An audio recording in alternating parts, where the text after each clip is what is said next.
We have so much to talk about this morning, so let's bring in radio talk show host Hugh Hewitt. I want to start with you and get your take on the debate. After the debate, you tweeted out #OpenConvention. Does that mean that you think there were that many winners? Yeah, it does, exactly, Allison. Donald Trump and Marco Rubio took the gold last night. They both won their respective fights, but Ted Cruz and Chris Christie were not far behind them, and Jeb Bush is hanging in there. I will say, though, Donald Trump crushed it on New York values, but Ted Cruz crushed it on eligibility.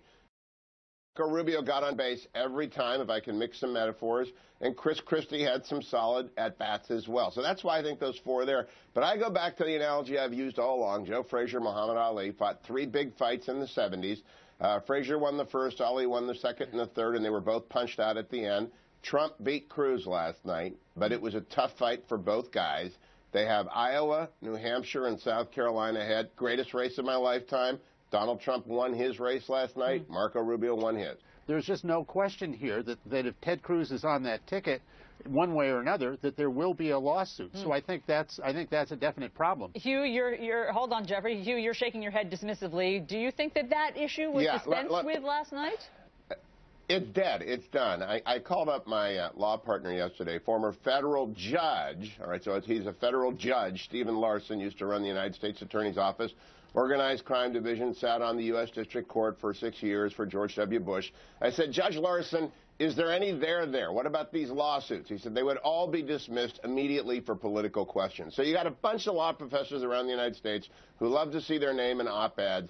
Donald Trump is right to talk about Lawrence Tribe, but Ted Cruz is right to say Lawrence Tribe's a Hillary Clinton supporter who's trying to cause trouble. The reality is Ted Cruz, this is not an open question. He is eligible. Anyone can sue over anything. I could sue Chris Cuomo today for bringing up bad things about the Browns every week. But I would get thrown out of court, all right? So that doesn't matter if people can sue. What matters is there or there. So I trust Judge Larson. That issue is dead. Nevertheless, Donald Trump won the debate. I want to go to you, Hugh, because I saw you sort of scoff when Michael Smerconish said that he thought that Kasich turned in a great performance. Let's talk about some of the other people on stage beyond Cruz and Trump. What did you think of John Kasich, Chris Christie, Jeb Bush, Hugh? John Kasich is my governor. He's my friend. I'm from Ohio. I have Ohio values, and they're the same as New York values and California values. They're American values. John Kasich did very well last night with what he planned to do. He is doggedly sticking to the experience card, and he brings up the same script. So it must work in the town halls in New Hampshire that I don't go to, and he must be banking on it because he does not depart from it. It doesn't play for me on television. I don't think it plays for the national audience. I don't think it plays in Iowa, but maybe it plays in New Hampshire. Dr. Carson has faded, all right? I just don't see him as being a force in this. And I think Jeb Bush almost faded, but he climbed back into the ring a couple of times, very deftly when he brought up our Muslim allies in Indonesia, our Muslim friends who are in India, the need for security, the defense buildup. But the big four, I think there's one tier at the top, and it's Trump, Cruz, Rubio, and Christie, and a top two are Trump and Rubio right now, with Ted Cruz. Got a rematch coming up next week with Donald Trump. I expect more. But what about when Marco Rubio went down that sort of litany of things that he said Ted Cruz had flip-flopped his positions on?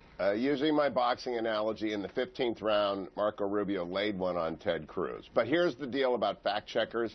Nick Kristof, terrific columnist for the New York Times, tweeted out that Donald Trump said, in fact, in his hearing that he wanted a 45% tariff.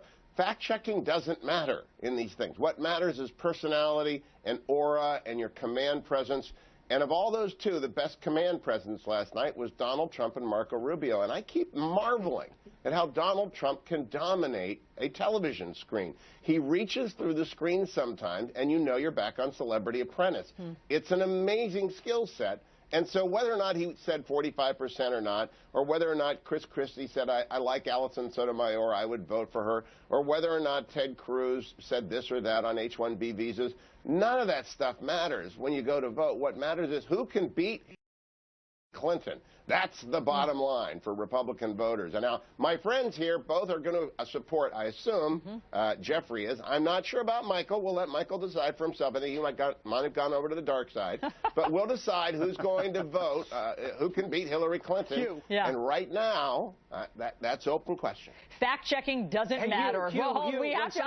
When somebody says the facts don't matter, if someone says the facts don't matter, I would suggest they're the one who went to the dark side. Don't matter. Right, you said fact-checking doesn't matter. Truer words during this election, probably never spoken. Michael, Hugh, Jeffrey, thank you so much.